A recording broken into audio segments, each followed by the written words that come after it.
Black colour आप पे बहुत अच्छा लगता है। आप जब भी ब्लैक पहनती है ना तो बहुत खूबसूरत लगती है। अरे वाह, तुम तो बिल्कुल जामिन के स्टाइल में बोल रही हो। जामिन को भी ब्लैक कलर बहुत पसंद है। जब भी मैं ब्लैक कलर पहनती हूँ ना तो वो खामखा मेरी तारीफों में दुनिया जहां एक कर देता है।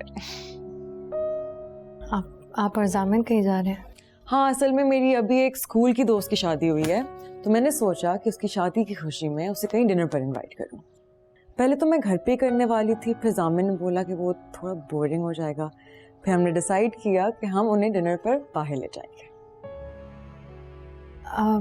आप अपनी दोस्त को मेरी तरफ से मुबारकबाद दीजिएगा।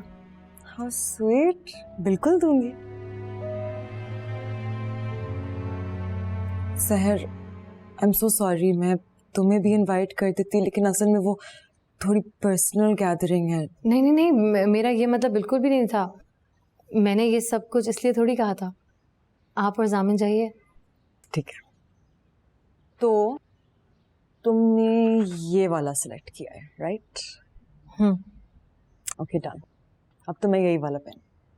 थैंक्स सो मच सहर।